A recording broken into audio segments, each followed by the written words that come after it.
రియాజ్ గారు, ఇవాళ దేశ భవిష్యత్తు నిర్ణయించే ఎన్నికలు. నిన్నటి వరకు ఎగ్జిట్ పోల్స్ మీద రకరకాల అంచనా వేసినాం. విఠల్ గారు చెప్పినా, దేవిప్రసాద్ గారు చెప్పినా, ఎవరు చెప్పినా నిన్న ఎగ్జిట్ పోల్స్ మీద ఒక విశ్లేషణ చేసినాం. మరి కాసేపట్లో ఎగ్జాక్ట్ పోల్స్ వస్తున్నాయి.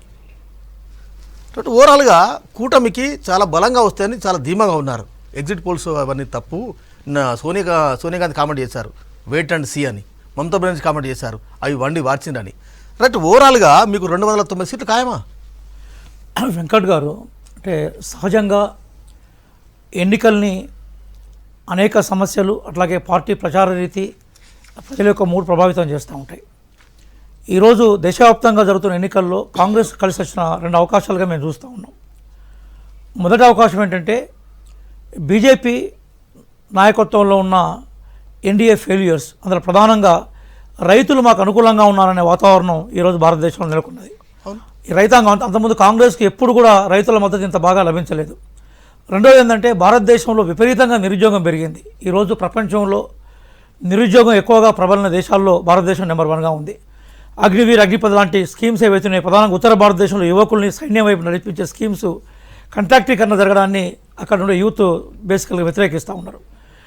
ఇవి ఒకవైపు అంటే బీజేపీ ఫెయిల్యూర్స్ సమస్యలు మాకు ఎట్లయితే రాజకీయంగా ఈరోజు ఓటు రూపంలో రాబోవడానికి అవకాశాలు ఉన్నాయో, మరో కీలకమైన అంశం ఏంటంటే ప్రతిపక్షాల మధ్య ఇంత ఐక్యత కూడా మీరు ఎప్పుడు చూస్తుంటారు. ఈ మధ్య కాలంలో 2014లో మేము అధికారంలోకి కోల్పోవడానికి ప్రధాన కారణం ఏంటంటే మేము మా భాగస్వామ్య పక్షాలని చాలా జాగ్రత్తగా సంఘటితం చేసుకోలేకపోయినాం. 2019లో కూడా లూజ్ అలయన్స్ లాగానే కనబడ్డది. కానీ ఈ 10 ఏళ్ల రిజల్ట్ ఏంటంటే ఈ దేశంలో ఫెడరల్ వ్యవస్థ మీద బీజేపీ చాలా పెద్ద దెబ్బ కొట్టింది. ప్రతిపక్ష నాయకులను వ్యక్తిగతంగా టార్గెట్ చేసి జైల్లో పెట్టే ప్రయత్నం చేసింది. అట్లాగే ప్రతిపక్షాన్ని వీక్ చేసే క్రమంలో ఏడీ రైడింగ్ చేస్తూ రాజ్యాంగ సంస్థలన్నింటినీ అనుకూలంగా మార్చుకొని ప్రతిపక్షాలను విచ్ఛిన్నం చేసే ప్రయత్నం చేసినాయి. కాబట్టి బీజేపీ నిర్బంధము ఏదైతే ప్రతిపక్షాల మీద చేసిందో, రాజ్యాంగాన్ని విచ్ఛిన్నం చేసే ప్రయత్నం చేసిందో, అవి సహజంగానే ప్రతిపక్షాలు ఏకం అయ్యేలాగా చేసింది. అయితే సహజంగా ప్రతిపక్షాల్లో పెద్ద పార్టీ కాంగ్రెస్ పార్టీ మేము సిమెంటింగ్ ఫోర్స్ లాగా దానికి దోహదపడింది. మీరు చెప్తున్న అంశాలన్నీ కూడా మొన్న పోలింగ్లో రిఫ్లెక్ట్ అయినాయా? ఎందుకంటే యూపీ మేజర్ షేర్ 80 సీట్లు, అక్కడ మాకు 40 ఇస్తామంటున్నారు మీరు. తమిళనాడు 39 గెయిన్ చేస్తామంటున్నారు మీరు. బీహార్ దాదాపు 40కి పైగా వస్తాయని అక్కడ మీరు చెప్తున్నారు. కానీ ఎగ్జిట్ పోల్స్ అన్నీ కూడా చాలా భిన్నంగా వస్తున్నాయి. వెంకట్ గారు, 4 స్టేట్స్ అనేవి చాలా కీలకమైన రోల్ ప్లే చేస్తాయండి. ఒకటి ఉత్తరప్రదేశ్, ఇంకోటి మహారాష్ట్ర, ఇంకోటి బీహార్, మరొకటి తమిళనాడు. ఇవే మేజర్ సీట్స్గా ఉన్నాయి. ఇందులో ఉత్తరప్రదేశ్లో మాకున్న అంచనా ఏంటంటే అఖిలేష్ తోటి మేము పొత్తు పెట్టుకున్న తర్వాత 2014లో బీజేపీ బలం 72 సీట్లు, వాళ్ళ మిత్రపక్షాలతో కలిస్తే 74 పోయిన వాళ్ళు. అదే 2019కి వచ్చే వరకు వాళ్ళు ఎక్కడికి వచ్చారంటే 62కు తగ్గారు. కానీ ఇప్పుడు ఏమైపోయిందంటే మేము వాళ్ళను ఎంత చేసినా కూడా మేము 40 సీట్లను దాటే అవకాశం లేదు. అందుకోసం అఖిలేష్ చాలా బలంగా విశ్వసనీయతతో చెప్పాడు. మేము ఏమన్నా అంటే మేము ఖచ్చితంగా మా పార్టీ అంటే అఖిలేష్ పార్టీనే మేము 40 సీట్లకు గెలుచుకోబోతున్నాం. కాంగ్రెస్ 16 సీట్లకు పోటీ చేసింది. కాబట్టి ఖచ్చితంగా ఈరోజు బీజేపీ ఎంత అక్కడ చేసుకున్నా కూడా 40 సీట్లకు కాల్ చేసే అవకాశం లేదు. మహారాష్ట్ర మాకు పూర్తిగా అనుకూలంగా ఉంది. నితీష్ ఫెయిల్యూర్లోకి వెళ్ళిపోయినాడు. అలాగే తమిళనాడులో స్వీప్ చేయబోతున్నాం. కాబట్టి 4 రాష్ట్రాలు మాకు అనుకూలంగా ఉన్నాయి. కాబట్టి ఖచ్చితంగా చాలా పాజిటివ్ ఫలితాలను తీసుకొచ్చారు. మీరు డే 1 నుంచి అప్కి బార్ 400 పార్ అంటున్నారు. కానీ మొదట్లోనే మీరు ఇండియా కూటమి కంటే ఎక్కువ మిత్రపక్షాలను కలుపుతున్నారు మీరు. చాలాసార్లు ఇప్పుడు అంటే బలమా బలహీనత ఏంది? డెఫినెట్గా చాలా 35 పార్టీలు ఉన్నాయి గతంలో కూడా. కాకపోతే కొన్ని పెద్ద పార్టీలు, కొన్ని చిన్న పార్టీలు ఉన్నాయి. ఇక ఎన్డీఏలో గతంలో ఉన్నాయి, ఇప్పుడు ఉన్నాయి. 1980 ఎన్డీఏ పుట్టినప్పటి నుంచి కూడా ఉన్నాయి. ఇంతకుముందు రియాజ్ భాయ్ చెప్పినట్టుగా ఇండియా కూటమి ఐక్యతగా మాకు బలం అని చెప్తున్నారు. నేనేమంటున్నట్టే వాళ్ళ అనైక్యతనే మాకు ఇండియాకి బలం, బీజేపీకి బలం. ఎందుకంటే వెస్ట్ బెంగాల్లో ఇండియా కూటమే మమతా గారు, కాంగ్రెస్ మళ్ళీ వెస్ట్ బెంగాల్లో టీఎంసీ పోటీ చేసేది. అండ్ ఆప్ పంజాబ్లో కాంగ్రెస్ ఆప్ పోటీ చేసింది. ఒక్క ఉత్తరప్రదేశ్ తప్ప ఎక్కడ కూడా, ఈవెన్ కేరళలో కూడా అక్కడ ఉన్నటువంటి కమ్యూనిస్టులు కాంగ్రెస్ పోటీ పడ్డాయి. సో వాళ్ళ పార్టీలో ఉన్న యూపీఏలో అంటే ఎన్డీఏలో ఉన్నటువంటి పార్టీల అనైక్యతగా చాలా స్పష్టంగా బయటికి కనిపించింది. ఒక తమిళనాడు, యూపీ తప్ప మిగతా ఎక్కడ కూడా ఐక్యత కనిపించలేదు. అంతెందుకు మొన్న June 1 రోజు మీటింగ్ పెట్టారన్న, మమతా బెనర్జీ రాలే ఆ మీటింగ్కి. అంతకుముందు మీటింగ్ కూడా ఆమె బైకాట్ చేసింది. బీహార్లో అఖిలేష్ కూడా వచ్చినట్టున్నాడు. అఖిలేష్ కూడా కొన్ని సందర్భాలు రాలే. సో కాంగ్రెస్ పార్టీ అనేది 1984 తర్వాత, ఇందిరాగాంధీ గారు చనిపోయిన తర్వాత రాజీవ్ గాంధీకి 400 సీట్లు ఇచ్చారు, 401. ఆ తర్వాత ఒక్కసారి కూడా వాళ్ళు ఫుల్ ఫ్లెడ్జ్డ్ మెజార్టీ రాలే. వరుసగా హంగులే హంగ్ గవర్నమెంట్, యూపీఏ గవర్నమెంట్ అంటే హంగ్ అంటే ప్రజలకు ఒక భయం. కానీ గతంలో ఎన్నడూ లేని విధంగా ఈ ఎలక్షన్లో ఒక నెరేటివ్ బిల్డప్ అయింది. మీరు అధికారంలోకి వస్తే, బీజేపీ మళ్ళీ మోడీ వస్తే 3.0 కనుక వస్తే రిజర్వేషన్లు ఎత్తేస్తారు, రాజ్యాంగాన్ని మారుస్తారు. అది అన్న వెంకన్న, ఇప్పుడు మాకు 2014లో మాకు ఫుల్ మెజార్టీ ఉంది కదా, 282 సీట్స్. 2019లో 303 ప్లస్ ఎన్డీఏ కలిపి 350+ ఉన్నాం కదా. అప్పుడు రిజర్వేషన్ ఎందుకు ఎత్తేయలేదు, ఎందుకు రాజ్యాంగాన్ని మార్చలేదు? ఇప్పుడు కొత్తగా రిజర్వేషన్ ఇష్యూని రిజర్వేషన్ ఎత్తేయకపోగా మోడీ గారు ఏం చేశారు, మహిళలకు రిజర్వేషన్ ఇచ్చారు 33%. ఓబీసీ రిజర్వేషన్స్ని యూనివర్సిటీస్ కానీ లేదా ఎడ్యుకేషన్ ఇన్స్టిట్యూషన్ ఇంప్లిమెంట్ చేయగలిగాడు. అదేవిధంగా 10% ఈబీసీ రిజర్వేషన్స్ పెంచే ప్రయత్నం చేశాడు. ఎక్కడ రిజర్వేషన్ జోలికి పోలే. వాళ్ళు కాంగ్రెస్ పార్టీ ఒక కార్నర్ తీసుకున్నది ఏంటంటే మైనారిటీలకు కూడా రిజర్వేషన్ ఇవ్వాలనే ఆంధ్రప్రదేశ్ స్టేట్ల నుంచి దేశవ్యాప్తంగా కూడా రిజర్వేషన్ ఇస్తామనేటువంటి విషయం. అది ఎవరిని కట్ చేస్తారు? మా విధానం ఏంటంటే ఓబీసీ రిజర్వేషన్ కట్ చేసి మైనార్లకు ఇస్తే దాన్ని మేము రిజర్వేషన్ ఏదైతే మతపరమైన రిజర్వేషన్ వ్యతిరేకించామో ప్రచారం చేశాం. చూద్దాం. రైట్, మల్లేశ్వర్ గారు, మరి కాసేపట్లో ఫస్ట్ రిజల్ట్ రాబోతుంది. సార్, ఓవరాల్గా జాతీయ పార్టీలు, ప్రాంతీయ పార్టీలు దేశవ్యాప్తంగా ఒకసారి అనలైజ్ చేస్తే గతంలో లేని విధంగా ఈసారి పోటీ జరిగింది. అంటే రాజకీయ పార్టీల భవితం ఎట్లా ఉండబోతుంది, దేశ భవిష్యత్తు ఎట్లా ఉండబోతుంది? వాస్తవంగా ఎన్డీఏకు కొంత హోరావరి జరిగింది. ఎందుకంటే ఇలా ప్రజాస్వామ్య పరిరక్షణ లక్ష్యంగా కాంగ్రెస్ ప్రచారం చేసింది. నీకు రిజర్వేషన్స్ను కాపాడుకోవడానికి కొరకు ప్రజాస్వామ్యవాదులందరూ కూడా, నీకు లౌకికవాదులందరూ కూడా బయటికి వచ్చి ఒక రకంగా కాంగ్రెస్కి అండగా నిలిచినటువంటి పరిస్థితి ఉన్నది. అయితే ఇక్కడ 2014లో రామ జన్మభూమి, బాబ్రీ మసీద్ చెప్పి ఏదో కాంగ్రెస్ను అవినీతి చేసిందని చెప్పి బయటకు వచ్చి ఏదో అధికారంకి వచ్చింది. కానీ 2019లో ఆ పరిస్థితి లేక ఒక పుల్వామా సంఘటనను పట్టుకొని మొత్తానికి వేలాడిరు, బయటపడ్డారు. అయితే దాని తర్వాత జరిగినటువంటి 370 ఆర్టికల్ విషయంలో కావచ్చు, తర్వాత రైతులను ఆదాయం రెట్టింపు చేస్తామని చెప్పి ప్రగల్భాలు చెప్పినటువంటి బీజేపీ 750 మంది రైతులు రియాజ్ గారు అన్నట్టు ఈసారి కూటమి బలంగా ఉంది, రాజకీయ పక్షాల మధ్య ఐక్యత ఉంది. కూటమి బలంగా ఉన్నది, కానీ ఎప్పటికప్పటికి చీల్చే ప్రయత్నము అడుగడుగున జరిగింది. ఎందుకంటే నితీష్ రావడం పోవడం 2 సార్లు ఫిరాయింపులు చేసినటువంటి సందర్భం చూసినాం. తర్వాత నీకు మమతా బెనర్జీ మీద కూడా అంటే ఒక తెలియని ఉక్కుపాదము మోపి ఆమెను కొంత కట్టడి చేసి, అంటే ఇప్పుడు ఒక్కసారి ఫ్రీగా మాట్లాడేటువంటి పరిస్థితి, ఫ్రీగా అంటే నీ పని నువ్వు చూసుకో అనే పద్ధతి ఒక్క అడుగడుగున. ఇక మాయావతి వీళ్ళందరూ అయితే అసలు వాళ్ళ పేరు మనం 2019 నుంచే క్లోజ్ అయింది. ఎందుకంటే వీళ్ళందరూ కూడా ఇప్పుడు వీళ్ళంతా బీజేపీ వ్యతిరేకులు ఒకప్పుడు. ఇప్పుడు ఉన్నటువంటి పరిస్థితి ఏంటంటే ఆ పరిస్థితి లేకుండా వీళ్ళను బ్లాక్మెయిలింగ్. ఇప్పుడు చూడండి, కేజ్రీవాల్ను ఎలక్షన్ ముంగడ తీసుకపోయి లిక్కర్ కేసులో జైల్లో పెట్టినటువంటి సందర్భం. నీకు ఇక్కడ కూడా బీఆర్ఎస్ సరే ఇప్పుడు ఈ పెట్టేదేదో అసెంబ్లీ ముంగడ ఎందుకు పెట్టలేదు మరి, రాజకీయాలు ఇవన్నీ. రైట్, దేవిప్రసాద్ గారు, రైట్, ఒకసారి తెలంగాణకు వద్దాం. తెలంగాణ భారత రాష్ట్ర సమితి ఉనికి ప్రశ్నార్థకం అనేది ఈ ఎన్నికల ఓట్ల లెక్కింపులో తేలబోతుంది అనేది ఒక చర్చ.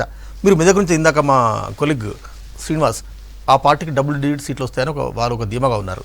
కాంగ్రెస్ పార్టీ డే 1 నుంచి చెప్తుంది మాకు 10 నుంచి 12 వస్తాయని సీఎం గారు చెప్తున్నారు. ఏంది మీ పర్ఫార్మెన్స్ ఎట్లా ఉండబోతుంది? ఇప్పుడు వెంకట్ గారు, ఎవరికి డబుల్ డిజిట్ వచ్చేటువంటి అవకాశం అయితే లేదు, అంత ఫార్స్. ఎందుకంటే పోటీ అనేటువంటిది చాలా తీవ్రంగా జరిగింది అనేటువంటి మాట వాస్తవం. ఒకటి, అసెంబ్లీ ఎన్నికల్లో భారతీయ రాష్ట్ర సమితికి జరిగినటువంటి నష్టాన్ని, ఎందుకంటే 1.8%తో మేము అధికారం కోల్పోయినాం. మార్పు కావాలని ప్రజలు కోరుకున్నారు, కాంగ్రెస్ పార్టీకి అధికారం ఇచ్చారు. ఈ పార్లమెంటు జరుగుతున్నటువంటి ఎన్నికలో అనేక విషయాలు చర్చకు వచ్చినాయి. అంటే ఇక్కడ చాలా ప్రధానమైనటువంటి చర్చ, 2 పార్టీలు కూడా జాతీయ పార్టీలు ఏం చేసినాయంటే, అసలు బీఆర్ఎస్ పార్టీ లోక్సభ ఇవి కేసీఆర్ ఎన్నికలు కావు, కేసీఆర్ సంబంధించినటువంటి ఎన్నికలు కావు, రాష్ట్రానికి సంబంధించినటువంటి, దేశానికి సంబంధించిన ఎన్నికలు, రాహుల్ గాంధీ కావన్నా మోడీ కావన్నా తేల్చుకోవాలనేటువంటి ఒక తీవ్రమైనటువంటి ప్రయత్నం చేసి, అట్లాగే రెండవది అనేక విషయాలు, జాతీయ విషయాలు చర్చకు పోయి, రిజర్వేషన్లకు సంబంధించినటువంటి అంశం కావచ్చు, లేకుంటే మతానికి సంబంధించినటువంటి అంశం కావచ్చు, ఇవే ప్రధానమైనటువంటి ఎజెండాగా పోయినాయి. అధిక ధరలు కానీ, ప్రభుత్వ రంగ సంస్థల నిర్వీర్యం కానీ, ఇవన్నీ కూడా ప్రధానమైనటువంటి చర్చ జరగలేదు. కాబట్టి డెఫినెట్గా మేము ఏమనుకుంటున్నాం అంటే, ఉనికి పార్లమెంటుకు సంబంధించి మేము గతంలో మా ఓటింగ్ పర్సంటేజ్ ఏది ఉందో డెఫినెట్గా దాన్ని కాపాడుకోవడానికి మేము చాలా ప్రయత్నం చేసినాము. 2 జాతీయ పార్టీలకు సంబంధించినటువంటి విషయాలను ప్రజలకు అర్థం చేసే 2 జాతీయ పార్టీల ప్రచారం మధ్య మేము వెనకబడ్డామని ఒప్పుకుంటారా? ఇప్పుడు వెనుకబడడం ముందుబడడం అనేటువంటిది ప్రజలు నిర్ణయిస్తారు. 2014-2019 ఫలితాలతో పోలిస్తే మీకు వచ్చే ఎంపీ సీట్ల మీద విశ్వాసం ఉందా? డెఫినెట్గా ఒక రాజకీయ పార్టీ కొంత ఓటమి చెందినాక సహజంగానే కొంత క్యాడర్లో ఉండేటువంటి నైరాశ్యం కావచ్చు, యాక్టివ్నెస్ కావచ్చు, రకరకాల సమస్యలు కావచ్చు. కానీ ఇక్కడ జరిగింది ఏంటంటే 5 నెలల్లో ఏదో పెద్ద మార్పు జరగబోతుందని అధికారంలోకి వచ్చినటువంటి కాంగ్రెస్ పార్టీ ఈ 5 నెలల్లో ప్రజల ఆకాంక్షలకి సంబంధించినటువంటి సరైనటువంటి రీతిలో ఆవిష్కరించలేదనేటువంటి భావన కూడా చాలా విస్తృతంగా పెరిగింది. కాబట్టి ఎట్టి పరిస్థితిలో కూడా ఇవాళ భారతీయ జనతా పార్టీ మీరు అన్నట్టు నిజంగానే ఇవాళ ఒక మెరుగైనటువంటి ఫలితాలు ఏవైనా వాళ్ళు చెప్తున్నట్టు సాధించగలిగితే అది ఈ తెలంగాణలో దాని బేస్ చాలా తక్కువ వెంకట్. ఎందుకంటే అనేక దశాబ్దాల కాలంగా ఈ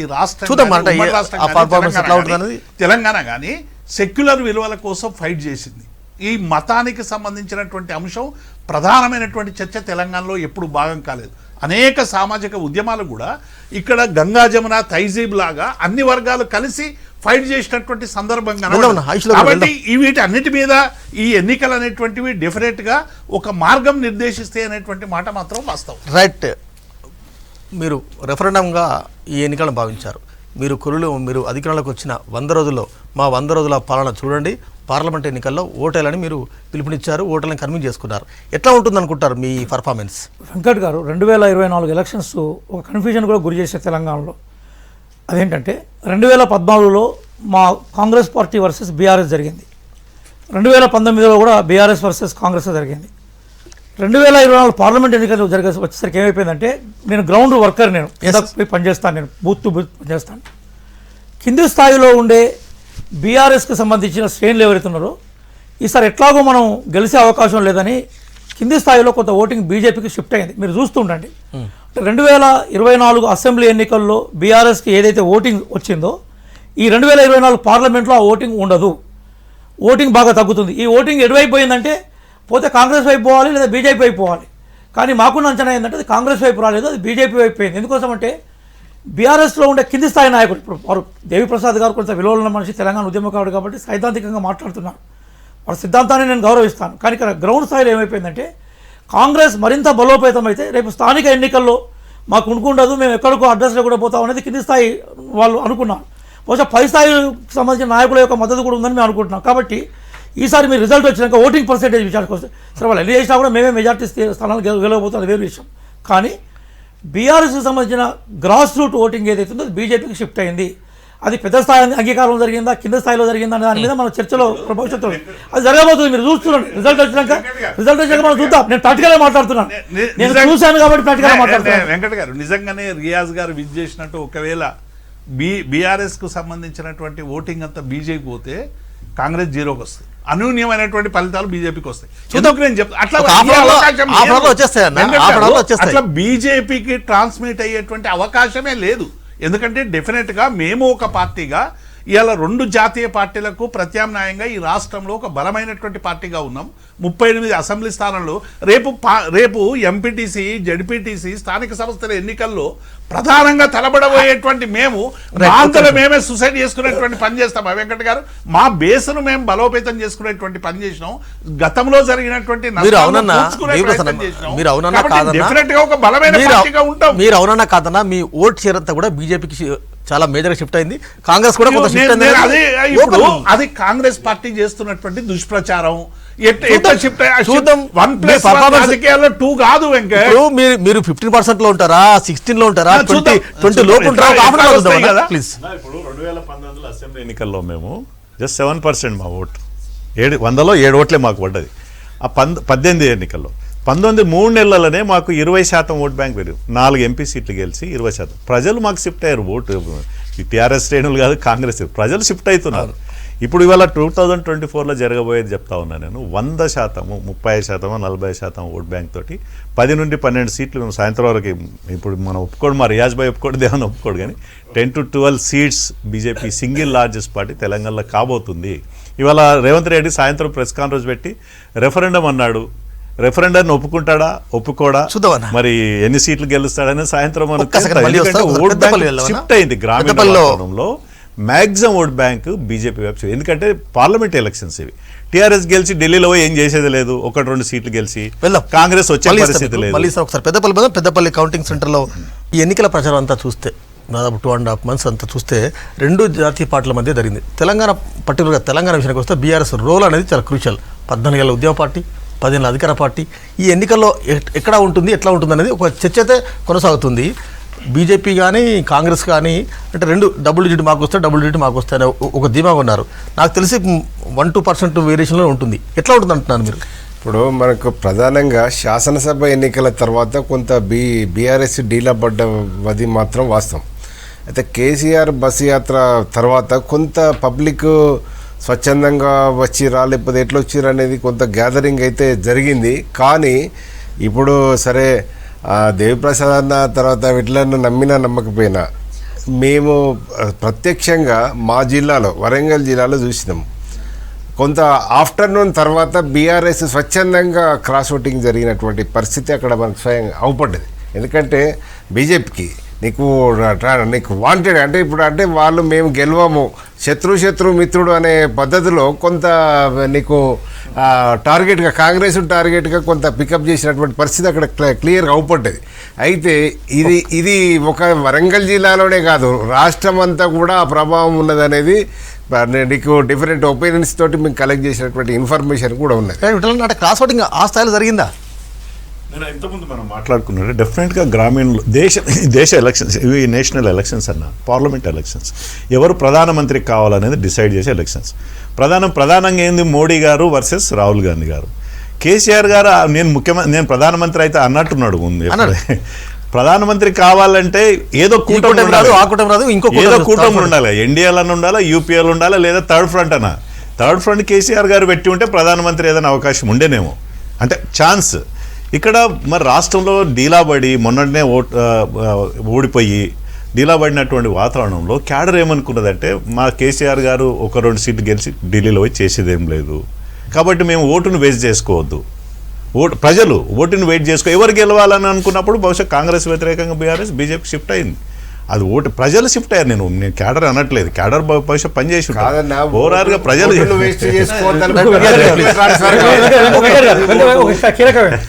విఠలన్న చెప్పగానే చెప్పారు. ఇక్కడ ఏం జరిగిందనే విషయం వాస్తవంగా జరిగింది ఏంటంటే అసెంబ్లీ ఎలక్షన్స్లో బీఆర్ఎస్ తన శక్తి కొద్ది పోరాడింది కాంగ్రెస్ తోటి, కాంగ్రెస్ గెలిచింది. దాని తర్వాత క్యాడర్ని రివోక్ చేసుకోవడం కోసం కానీ లేదా క్యాడర్ని వాళ్ళకు కాన్ఫిడెన్స్ ఇవ్వడంలో బీఆర్ఎస్ విఫలమైంది. కేసీఆర్ గారు ఏదో చివరి ప్రయత్నం చేశారు కానీ అది కూడా పెద్దగా విఫలాస్త్రంగానే మిగిలిపోయింది. కాబట్టి కింది స్థాయిలో జరిగింది ఏంటంటే ఇక కాంగ్రెస్ మళ్ళా బతుకుతే బీఆర్ఎస్ రేపు స్థానిక ఎన్నికలే కదా, ఇప్పుడు సహజంగా మనం ఎన్ని మాట్లాడుకున్నా కూడా స్థానిక నాయకులు ఓటింగ్ని ప్రభావితం చేసే శక్తి సామర్థ్యాలు ఉంటారు. అది వార్డు మెంబరు, సర్పంచ్ స్థాయి, కౌన్సిలర్ స్థాయి, కార్పొరేటర్ స్థాయిలో జరిగింది ఏంటంటే ఇక వాళ్ళు లాస్ట్ 2 days 2-3 రోజుల ముందు దాదాపుగా బీఆర్ఎస్ చేతిగా పడిపోయిన తర్వాత ఓటింగ్ ఎటు షిఫ్ట్ అయింది అనేది ఇప్పుడు చర్చ. ఇప్పుడు మనకి వారు చెప్పినట్టుగా దేవిప్రసాద్ గారు విలువైన అభిప్రాయం అన్నాడు, ఒకే ఓటింగ్ అంతా షిఫ్ట్ అయితే మీకు అవకాశం ఉండదు అన్నారు. కానీ ఓటింగ్ మొత్తం షిఫ్ట్ అంటే ప్రజల నిర్ణయం ప్రజలకే ఉంటుంది. కానీ బీఆర్ఎస్ సంబంధించిన స్థానిక నాయకులు బేసికల్గా బీజేపీ షిఫ్ట్ చేసే ప్రయత్నం చేశారు. బీఆర్ఎస్ సంబంధించిన హైకమాండ్ మాత్రం ఏదైతుందో అది పట్ల ఉదాసీనంగా ఉన్నది. నిజంగా కూడా ఈ పార్లమెంట్ ఫలితాలు అనేది మీ పార్టీకి అయితే ఉనికి సమస్య. ఇప్పుడు పార్లమెంట్ ఎన్నికలు ఉనికికి సంబంధించిన సమస్య ఎందుకేదే వెంకట్ గారు, డెఫినెట్గా మేము చేయాల్సినటువంటి ప్రయత్నం ఒక రాజకీయ పార్టీగా 2 జాతీయ పార్టీలు బలంగా ఉన్నటువంటి నేపథ్యంలో వాటిని ఎదుర్కోవడానికి అవసరమైనటువంటి మా ప్రయత్నం మేము చేసినాం. ఇప్పుడు రియాజ్ గారు చెప్తున్నారు ఏంది, మొత్తం ఇక్కడ కింది క్యాడరు రేపు ఎలక్షన్ ఎక్కడైనా ఇలా స్థానిక సంస్థలకు సంబంధించి గ్రామీణ స్థాయిలో ఉన్నటువంటి భావన ఏంది వెంకట్ తెలుసా? విఠల్ గారు ఒప్పుకున్నా ఒప్పుకోకపోయినా రేపు స్థానిక సంస్థల్లో డెఫినెట్గా కాంగ్రెస్ వర్సెస్ బీఆర్ఎస్ ఉంటుందనేటువంటి ఒక విశ్వాసం, నమ్మకం ఇవాళ కింది స్థాయిలో ఉంది. కాబట్టి రేపు తలపడేటువంటి శక్తుల మధ్య పోటీ ఉండాలని కోరుకుంటారు. కానీ భారతీయ జనతా పార్టీకి ఓటిచ్చి భారతీయ జనతా పార్టీని గెలిపించి ఇప్పుడు క్యాడర్లో 10% నుంచి 90% వరకు రాజకీయ పరిపక్వత, ఒక్కొక్కరు లాంగ్ విజన్ చూస్తారు, ఒకరు షార్ట్ విజన్ చూస్తారు. కాంగ్రెస్ పార్టీ షార్ట్ విజన్ చూస్తా ఉన్నది. ఇవాళ కరీంనగర్లో బండి సంజయ్ని గెలిపించడానికి రేవంత్ రెడ్డి శ్రమనంతా దారపోస్తున్నాడు. ఇప్పుడు నేను కాంగ్రెస్ పార్టీ బీఆర్ఎస్ శత్రువు అయిపోయింది. బీఆర్ఎస్ అసలు దేశంలో ప్రథమ శత్రువు ఎవరు, ద్వితీయ శత్రువు ఎవరు అనే సెగ్రిగేషన్ కాంగ్రెస్ పార్టీకి లేకుండా పోయింది. ఒక్కసారి వారికి అంటే బీజేపీ గెలవడం అనేది కాకుండా కూడా కాంగ్రెస్ ఓడగొట్టాలనే కోణంలో ఈ పార్లమెంట్ ఎన్నికలు మీరు తెలంగాణ గొంతుకన్నారు, 2 జాతీయ పార్టీలు పనిచేయవు, తెలంగాణ ఆత్మ అన్నారు, రకరకాల ప్రచారం చేశారు. కానీ జనం అంతా రిసీవ్ చేసుకున్నట్టు లేరు కదా ఈ ఎగ్జిట్ పోల్స్లో. నేనేమంటున్నా, జనం రిసీవ్ చేసుకుని ఇప్పుడు అసలైన విశ్లేషకుడు చెప్పిండు కదా, మీ రిపోర్టర్ చెప్పినట్టు తినబోయే ముందు రుచులు ఎందుకన్నట్టు. ఏమైనప్పటికీ కూడా మేము డెఫినెట్గా భారతీయ రాష్ట్ర సమితికి సంబంధించినటువంటి కార్యకర్తలం కావచ్చు, నాయకుల కోసం మేము కూడా అంత గ్రౌండ్లోనే ఉన్నాం. ఈ గ్రౌండ్లో వచ్చినటువంటి అనేక ఉన్నాయి. 2-3 ప్రధానమైనటువంటిది ఏంటంటే, ఒకటి ఇది 2 జాతీయ పార్టీలకు సంబంధించినటువంటి సమస్య, మీకేం పని అనేటువంటి ఒక ప్రచారం తీవ్రమైనటువంటిది తోల్సింది. రెండవది, కాంగ్రెస్ పార్టీని ఇది మొత్తం మైనార్టీల పార్టీ అని చిత్రీకరించేటువంటి ప్రయత్నం భారతీయ జనతా పార్టీ చేసింది. దానికి కారణం ఏంటంటే, మైనార్టీలంతా కట్టగట్టుకొని కాంగ్రెస్ ఓట్లు వేస్తున్నారని చెప్పి హిందూ ఓట్లను అన్నింటినీ కూడా పోలరైజ్ చేసేటువంటి ప్రయత్నం కాంగ్రెస్ పార్టీ చేసింది. కాబట్టి ఈ రెండిట్లో కూడా తెలంగాణ ఓటర్ అనేటువంటి వాళ్ళు చైతన్యవంతమైనటువంటి ఓటర్లు. డెఫినెట్గా రేపు ఈరోజు ఎట్లాగూ ఫలితాలు వస్తాయి. ఈ ఫలితాల్లో నేను ఏమంటున్నా అంటే, బీజేపీ అయినా కాంగ్రెస్ అయినా ఈ 2 పార్టీలకు ధీటుగా క్షేత్రస్థాయిలో మేము ప్రచారం చేసినాం, ప్రయత్నం చేసినాం. ఏ మేరకు ప్రజలు స్వీకరిస్తారనే దాని మీద చూస్తాం.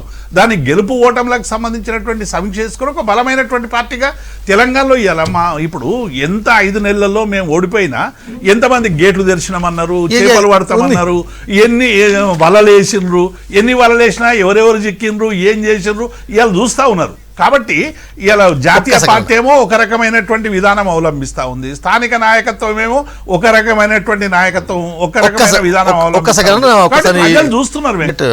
రియాజ్ భాయ్, పోస్టల్ బ్యాలెట్ల ఓట్ల లెక్కింపు ప్రక్రియ ప్రారంభమైంది. మరి కాసేపట్లో ఫస్ట్ రిజల్ట్ రాబోతుంది. ఎట్లా ఉంది కూటమి ఎక్స్పెక్టేషన్స్? పోస్టల్ బ్యాలెట్ మాత్రం మేము లీడ్ చేస్తామనే అపారమైన నమ్మకం మాకుంది సార్. ఇక్కడ విజ్ఞులు, పబ్లిక్ సెక్టర్లో పనిచేస్తున్న వాళ్ళు, ఈ దేశంలో ప్రైవేటైజేషన్కు పబ్లిక్ సెక్టర్ మధ్య యుద్ధం జరుగుతున్నది. ఆ రిజల్ట్ ఇప్పుడు మనకు కనబడుతుందని మేము అనుకుంటున్నాం. సరే, పోస్టల్ బ్యాలెట్ ట్రెండే తర్వాత కూడా కొనసాగుతుందనేది మాకున్న ఆశాభావం. అంటే ఓవరాల్గా భారతదేశంలో ఉన్న పరిస్థితులు కాంగ్రెస్ కూటమి గెలవడానికి అవకాశాలు అనేది మేము అంగీకరిస్తూ ఉన్నాం. అయితే ఇక్కడ తెలంగాణ విషయానికి వచ్చినప్పుడు ఏమవుతుందంటే, మేము చాలా ఫస్ట్ నుంచి కరాకటే చెప్తున్నాం. మేము 9 సీట్లను అలవోగా గెలుస్తాం. మేము ఇంకొక 6 సీట్లలో బీజేపీతో మాకు ఓరావరి పోరాటం ఉంది, 1 సీట్లో బీఆర్ఎస్తో ఉన్నది. ఆ 6 సీట్ల దాంట్లో కూడా ఒక 2 సీట్లు మేము లాక్కునే అవకాశం ఉంది. రియాజ్ భాయ్, మళ్ళీ మీకు అవకాశం ఇస్తున్నాను. ఏంది పోస్టల్ బ్యాలెట్లలో కాంగ్రెస్కి, అంటే కాంగ్రెస్ కూటమికి ఎడ్జ్ ఉంటుందా? అంటే మొట్టమొదటి మేము ఏం చెప్తున్నాం అంటే, పబ్లిక్ సెక్టార్ని కాపాడే దృక్పథం కాంగ్రెస్ పార్టీకి ఉంది. ఈ దేశంలో పబ్లిక్ రంగ సంస్థలను కాపాడడం కానీ పబ్లిక్ సెక్టార్ని బలోపేతం చేసే చరిత్ర కూడా కాంగ్రెస్ పార్టీదే. కాబట్టి బుద్ధిజీవులు సహజంగా కాంగ్రెస్ పార్టీ వైపే ఉంటారనేది మనకు కనిపించేది. మరి పోస్టల్ బ్యాలెట్ రిజల్టే మొత్తం రిజల్ట్ రిఫ్లెక్ట్ అయిందని నేను అనట్లేదు, కానీ ఒక ట్రెండ్ చూపెడతా ఉంటుంది. సమాజంలో ట్రెండ్కు భిన్నంగా ఉండదు పోస్టల్ బ్యాలెట్. కాబట్టి మేము మొట్టమొదటి చెప్తున్నది ఏంటంటే, సహజంగా మాకు అనుకూలమైన వాతావరణం ఉండే అవకాశం ఉంది. సరే, పోస్టల్ బ్యాలెట్లో బేసికల్గా కాంగ్రెస్ పార్టీ లీడ్ అయిందనే నమ్మకంతో మేము ఉన్నాం. ఇప్పుడు అసలు ఈ తొలి ట్రెండ్సే ఇప్పుడు వీటి ఆధారంగానే మొత్తం రిజల్ట్ ఉంటుందని నేను అనుకోవట్లేదు. కానీ బేసికల్గా ఎగ్జిట్ పోల్స్ ఏవైతున్నాయో అందరూ ఎగ్జిట్ పోల్స్ను బేస్ చేసుకొని మాట్లాడుతున్నారు. ఎగ్జిట్ పోల్స్ను పక్కన పెట్టి మాట్లాడినప్పుడు నిజంగా ఇండియా కూడా మీకు వచ్చే విజయాలు ఏదో మనకు కనిపించే అవకాశం ఉంటుంది. కాబట్టి ఆ ట్రెండ్స్ ఏవైతున్నాయి, ఇప్పుడు మనకు ప్రధానంగా నేషనల్ మీడియా చూపెడుతున్న ట్రెండ్స్లో ఎగ్జిట్ పోల్స్లో కాంగ్రెస్ పార్టీకి సంబంధించిన ఇష్యూస్ చూపెడుతున్నారు. అది మెజార్టీ కూడా కనబడుతూ ఉన్నది. కాబట్టి ఎగ్జిట్ పోల్లో కనిపించే ట్రెండే క్రమక్రమంగా కూడా కొనసాగుద్దని మేము నమ్మకంతో ఉన్నాం. సరే, తొలి ఇష్యూస్ మీదే మనం బేస్ అయి మాట్లాడడం సరైనది కాదు, కానీ ఆ ట్రెండ్ తెలంగాణలో కూడా ఉండే అవకాశం ఉంది. తెలంగాణలో కూడా పోస్టల్ బ్యాలెట్ ఏదైతుందో అది కాంగ్రెస్ పార్టీకి అనుకూలంగా ఉంటుందనే ఆశాభావంతో మేము ఉన్నాం. రైట్. వయనాడులో రాహుల్ గాంధీ పోస్టల్ బ్యాలెట్ల ఓట్ల లెక్కింపులో ముందంజలో ఉన్నట్టు తెలుస్తుంది. అదేవిధంగా పోస్టల్ బ్యాలెట్లో కూడా బీజేపీ ట్రెండ్ కనిపిస్తున్నట్టు కొంత సంవత్సరం అవుతుంది. విఠల్ గారు ఏం చెప్తారు? ఇది ఇంకా బిగినింగే. పోస్టల్ బ్యాలెట్ 8:30 తర్వాత మనకు మెయిన్ ఈవీఎంలు ఓపెన్ చేస్తారు. ఈ పోస్టల్ బ్యాలెట్స్ అనేది ఇలా మొట్టమొదటిసారిగా ఎలక్షన్ కమిషన్ అలౌడ్ చేసింది. అంటే 2 వర్గాలు అందులో. ఒకటేమో ఎంప్లాయీస్ సెక్షన్, ఎవరైతే ఎలక్షన్ డ్యూటీలో ఉన్నటువంటి ఎంప్లాయీస్ సెక్షన్స్కి పోస్టల్ బ్యాలెట్ అవకాశం ఇచ్చారు. రెండోది ఏంటంటే 85 ఏజ్, 85 సంవత్సరాలు పైబడినటువంటి సీనియర్ సిటిజన్స్ కూడా పోస్టల్ బ్యాలెట్ అవకాశం ఇచ్చారు. సో ఈ ట్రెండ్ బట్టి మనం సరే, ఈ ఎన్డీఏ లీడ్లు ఉన్నా లేదా ఇండియా కూటమి లీడ్లో ఉన్నా దీన్ని మనం ఫైనల్గా తీసుకోలేము. It's not even 1%. మొత్తం దేశవ్యాప్తంగా నాకు తెలిసి సమ్ 2 లక్షల 3 లక్షల ఓట్లు 1% కూడా ఉండదు మొత్తం 64 కోట్లల్లో మేబీ 0.1001% ఉండొచ్చు. But it cannot be decided. సరే అవి డిఫరెంట్ ఓట్లు, అందులో ఎంప్లాయీస్ ఓట్లు. ఎంప్లాయీస్ సహజంగా ఏంటంటే రూలింగ్ గవర్నమెంట్ వ్యతిరేకత ఉంటారు. మేము 10 సంవత్సరాల మేము ఎన్డీఏలో మేము 10 సంవత్సరాలు ఉన్నాం. ఎంతో కొంత అసంతృప్తి సహజంగా ఉంటుంది. అదే ఫైనల్ కాదు అసంతృప్తి. ఇప్పుడు రియాజ్ భాయ్ చెప్పారు, పబ్లిక్ సెక్టర్ యూనిట్స్ని ఎక్కడ మేము క్లోజ్ చేయాలి. ఒక్క ఎయిర్ ఇండియా వాళ్ళ అనుకూలంగా ఉన్నారా వాళ్ళ హాయంలో ఉన్నటువంటి ఎయిర్ ఇండియా తప్ప ఏ ఒక్క పబ్లిక్ సెక్టర్ యూనిట్ మేము క్లోజ్ చేయలేదు, అమ్మలే. కాకపోతే దాన్ని డిఫరెంట్ ఐపీఓకి ప్రైవేటైజేషన్ డిఫరెంట్ ఉంది. అసలు privatisation ప్రారంభించిందే Congress party, PV Narasimharao గారు. ఐపీఓ అంటే ఆ పబ్లిక్ ఇష్యూలకు వెళ్ళినప్పుడు అది కన్ఫ్యూజన్ అయ్యి ప్రైవేట్ చేస్తున్నారు. ఎల్ఐసి ప్రైవేట్ ఎన్నికల ప్రచారం చేయలేదన్న. ఈ ప్రచారం అంటే ఆ ప్రభావం ఏం చూపలేదు. ఎగ్జాక్ట్లీ. అయితే పోస్టల్ బ్యాలెట్ విషయంలో మనం శాసనసభ ఎన్నికలలో ప్రత్యక్షంగా చూసినాం. ప్రభుత్వ వ్యతిరేకతతోటి పోస్టల్ బ్యాలెట్ వాడుకున్న వాళ్ళందరూ కూడా నీకు దాదాపుగా 95% బీఆర్ఎస్ గవర్నమెంట్కి వ్యతిరేకత చూపెట్టారు. ఆ ఓట్లతోటి దాదాపుగా మనకు చాలా పత్రికలు విశ్లేషణ చేసినాయి. నీకు చాలా అభిప్రాయాలను తీసుకుంటే 24 సీట్లు పోస్టల్ బ్యాలెట్ తోటే గల్లంతైనటువంటి పరిస్థితి మనం మొన్న ఎన్నికల్లో. అంటే నీకు ఎందుకు చెప్తే మాకు ఈవెన్ వరంగల్ వెస్ట్ కాన్స్టిట్యున్సీలో మీకు 200 ఓట్లు ఉంటే 196 ఓట్లు పోస్టల్ బ్యాలెట్ కాంగ్రెస్కి వేసారు, మిగతా 6 ఓట్లు మాత్రం బీఆర్ఎస్ పట్టారు. అంటే ఇటువంటి పరిస్థితి ఇక్కడ ఇది అంటే విద్యావంతులు మేధావులు కొంత ఈ యాంటీ గవర్నమెంట్ కావచ్చు అక్కడ ఉన్నటువంటి పరిస్థితిని కొంత గమనించి వేసే పరిస్థితి ఉంటే కానీ ఇదే ప్రామాణికం అనేది అనుకోవడానికి వీల్లేదు. రైట్.